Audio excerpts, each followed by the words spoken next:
Hi Aquarius, welcome to Yellow Cardinal Tarot with me. My name is Carol, and this is going to be a general reading for mid-month December 2024. So it'll be my last reading for the year, and so I'm going to be reading. What am I going to use for your reading? I'm going to do the Erenberg Tarot, and I'm also going to use the Tarot Vintage right here.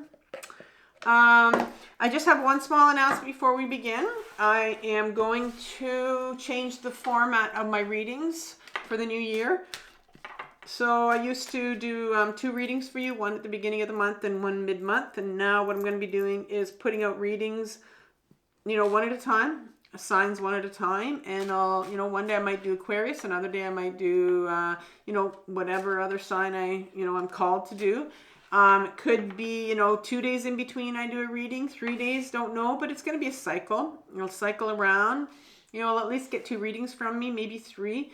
There will be no dates on my readings. So whenever you get my reading, it's meant for you, because my readings are really set up that way where very much I believe in the universe, and I believe that when something comes to you, it's meant to come to you for a certain reason. And if it's a reading, if it's something that comes into your feed, sometimes we're gonna need to look at that, because those are signs. So all right, we're gonna start off with we're gonna do a check-in. So we're gonna start off with a pattern that's showing up for you right now. And if I had to choose 2 things to look at when you're starting to do your healing journey, or you're trying to figure out, what do I need to heal, I don't know what I need to work on, looking at our triggers and also looking at patterns are 2 big things that I use on my own healing journey. And in particular, my patterns is something lately that I've been starting to focus on. And in particular, I am looking at my dreams. And I have not been someone that has written down my dreams before, or even got information from my dreams. But our dreams are our memories. They're not exact, but they have patterns in them. So I've just recently been learning to start to write down my dreams as soon as I wake up. You have to do it right away. I've had my phone beside my bed, and I'll use my notes, and I'm starting to write my dreams in there. And then I'll compare, I'll look at, okay, what's the pattern in here? Maybe the people aren't a lot of times, most of the time, it's the people in there aren't the people that I need to know about, but there's a pattern in there that I need to pay attention to, because it's related to something that's coming up that I need to heal. So let's take a look at what pattern right now is coming up for you at the end of December. And then we're going to look at what's driving that pattern. What is having the most impact on that pattern? And that is going to be what aspect from your shadow is coming up. And the shadow is the part of you, then really it's most of your authentic self that you've put away. We put on these masks in our life thinking that's us, and it's not. We got to dig deep and find out who our true self is, and that's sitting in our shadow. And that requires healing. And so when things come up for us to heal from our unconscious, it's going to create these patterns in our life. And oftentimes we just go, oh, this pattern keeps showing up, and I'm just going to, every time it comes up, I push it down, I push it away, I don't want to deal with it. But that's what you need to deal with, right? And then, so I don't know if I said I'll leave you a video in my description box below called My Powerful 4-Step Guide to Healing. And it's taken from my other channel called Carol Cares, and it's all about how to do shadow work. And then finally, I'm going to give you some advice from the tarot as to how you can begin to heal this, right? It's not going to be a magical cure, but it's going to help you, kind of give you some guidance here. And then I'll leave you with some videos as well. So what pattern is Aquarius dealing with as we come into the end of this month? You have the 3 of Cups in reverse. What aspect from your shadow is driving this pattern?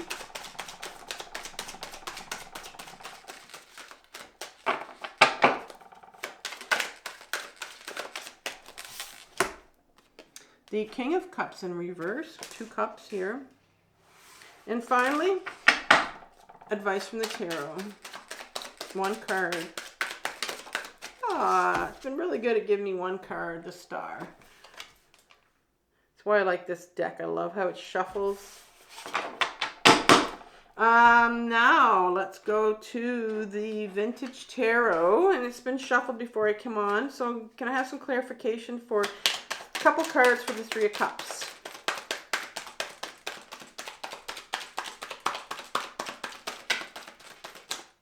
Well, I have two cards here. I have the Chariot in reverse and the Page of Swords. King of Cups. Couple cards for clarification.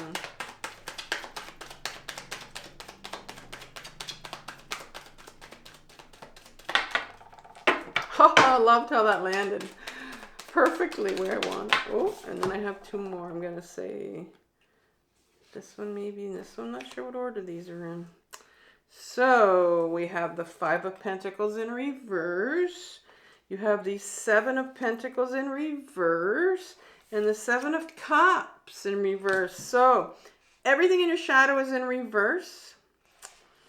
So two sevens side by side. The Star. One card here. And one more card, please.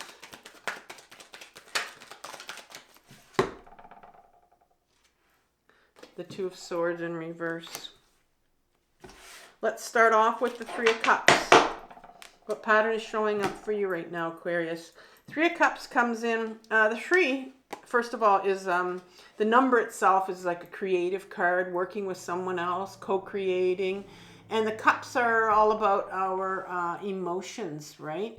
And so if you see this one hand here that's holding on to that cup, the Three of Cups talks about, it has a picture of usually these three feminine figures in it. They're celebrating, they're in celebration here, celebrating their feminine side.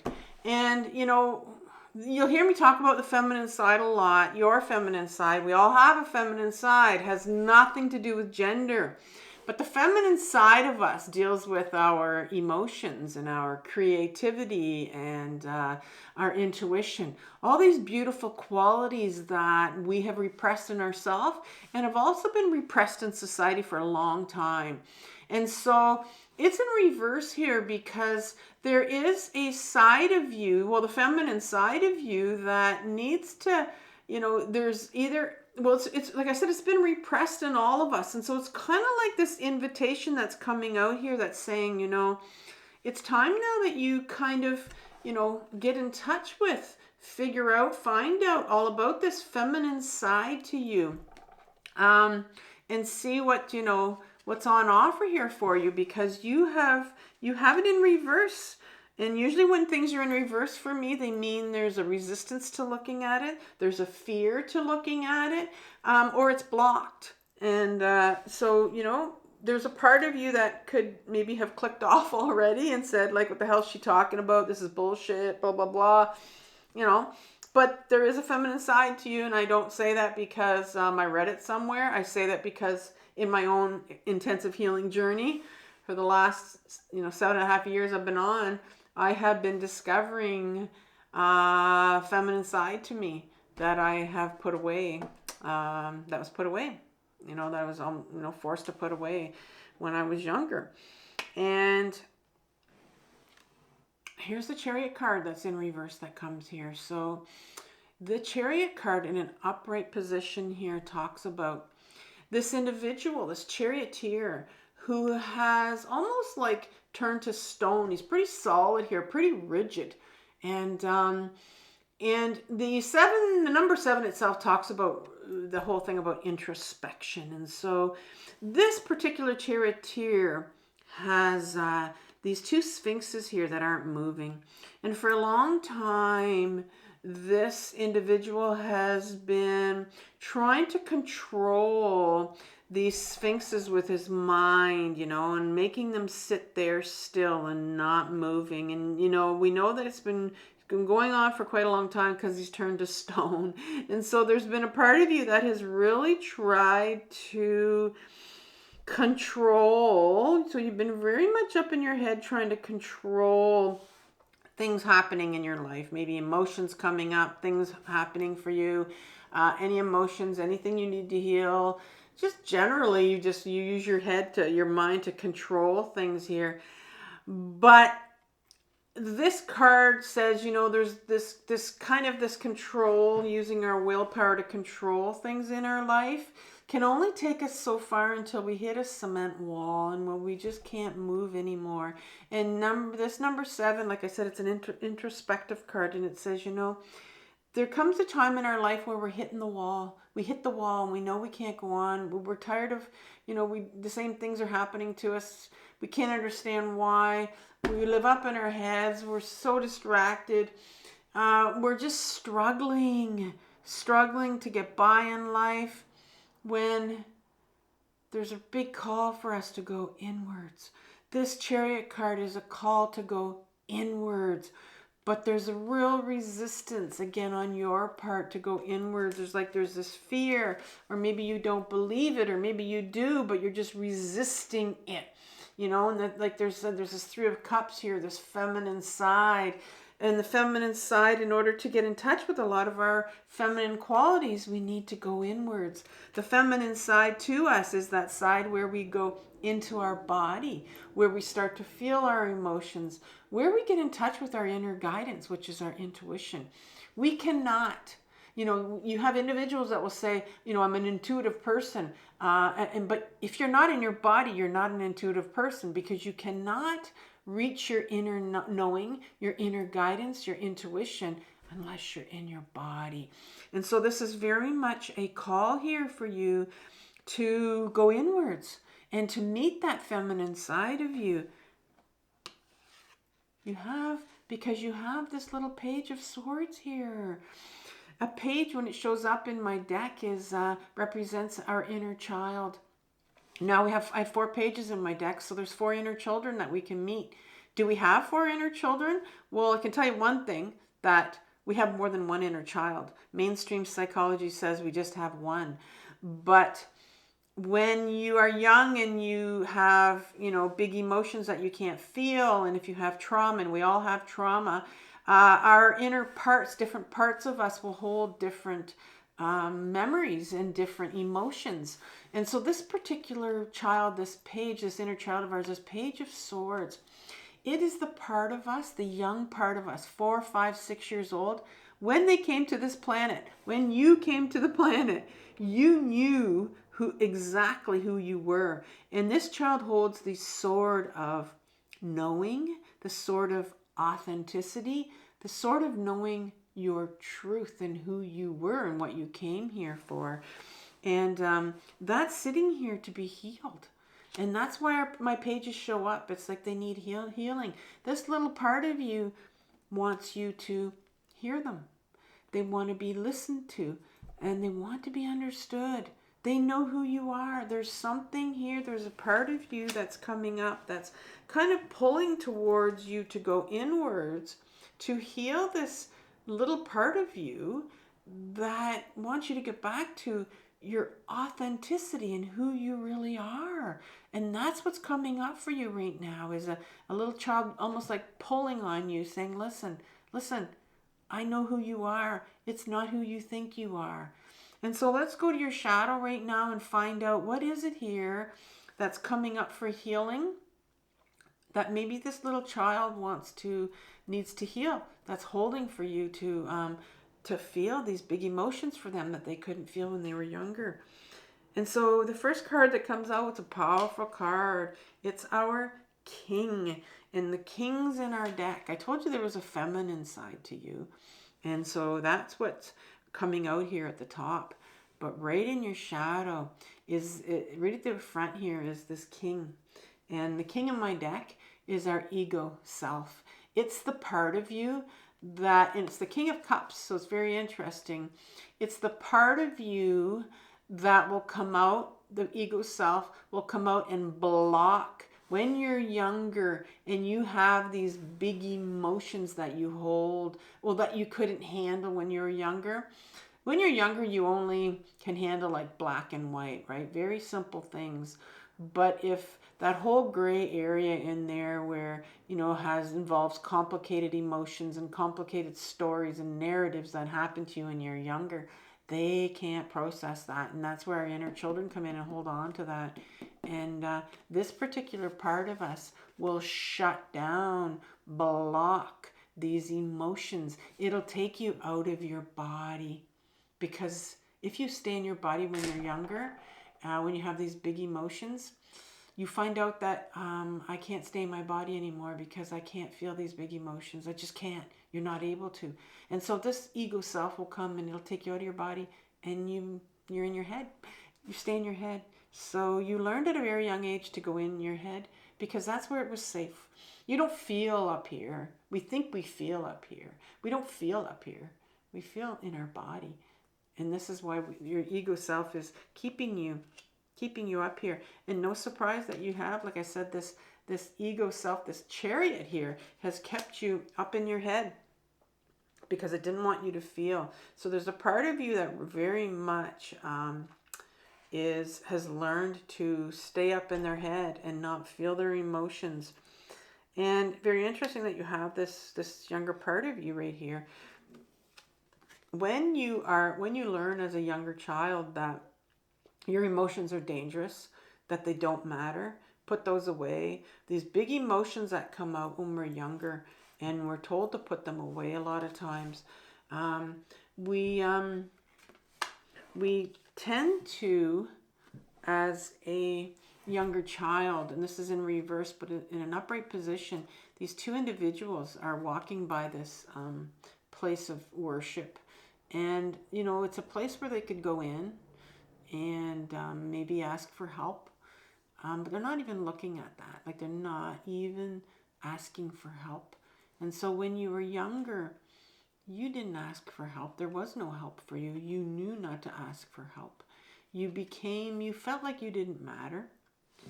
And so when we can't feel our emotions when we're younger, when we can't ask for help, when we're not supported and we're not validated, our ego self can come in. And I mean, they are our protector when we're younger. They try to keep us safe. They do that by keeping us in our head. And so we don't go into our body and feel those big emotions of not mattering.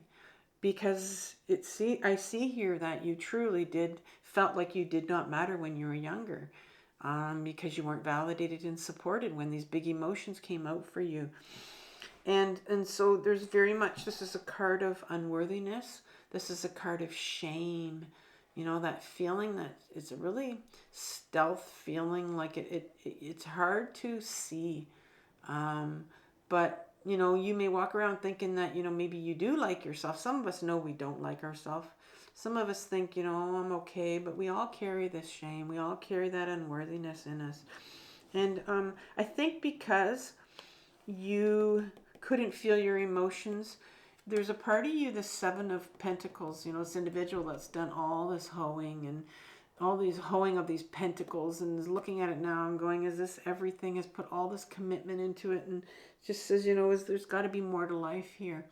And this is in reverse for you. It's because you gave up. You gave up.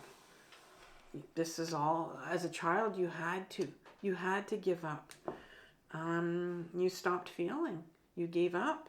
And the Seven of Cups that comes in next. The Seven of Cups. It's in reverse for you, but in an upright position.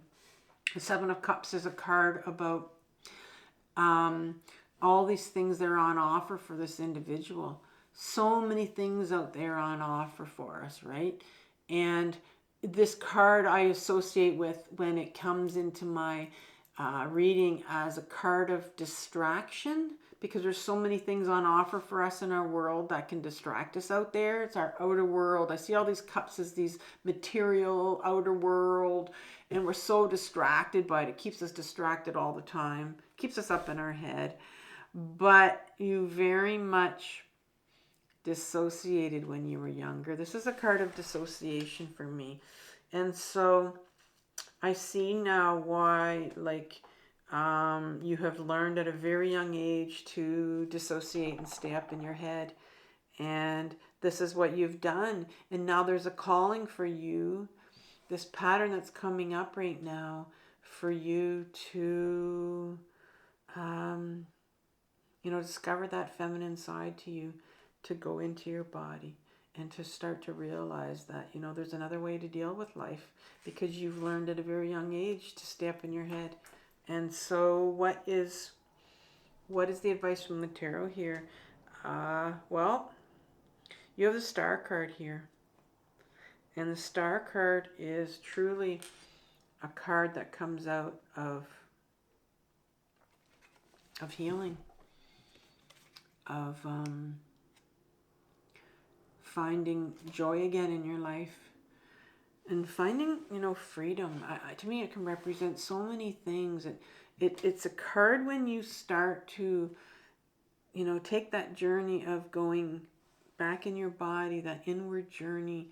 And it really, I think this card comes out as, it's a card that comes out after the Tower card.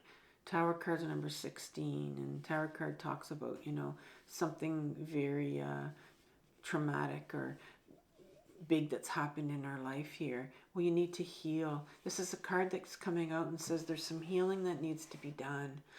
And we know that because you have a little inner child here that needs healing. And so I think maybe you know that maybe going into, you know, 2025 can be a year where you decide, you know, I'm going to start that inner journey. Or maybe if you are on it already, to go to recommit to it, to commit just a little bit harder to it, to make it your priority, you know. And then you have the Ace of Swords that comes out, and it's in reverse, and the Two of Swords is right behind it. The Ace of Swords is this offer. Aces are always an offer from the universe. They're a gift.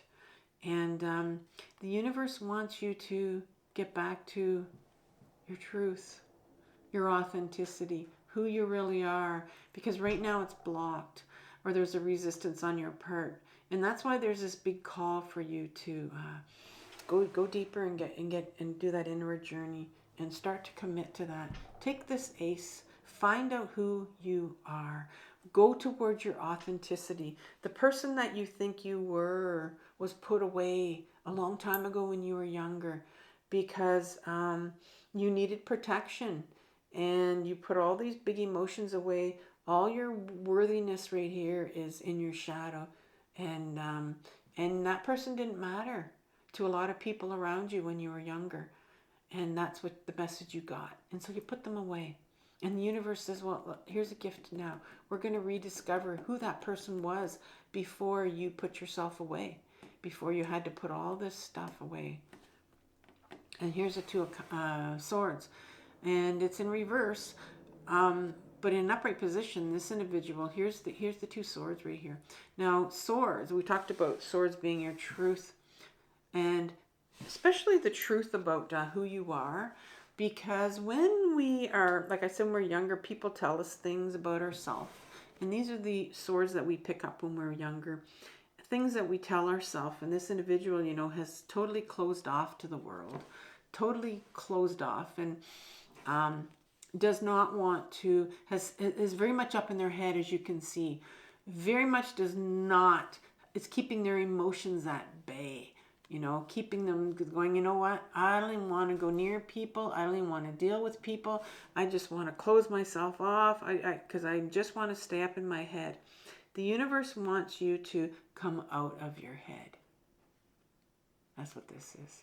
The universe wants you to come out of your head.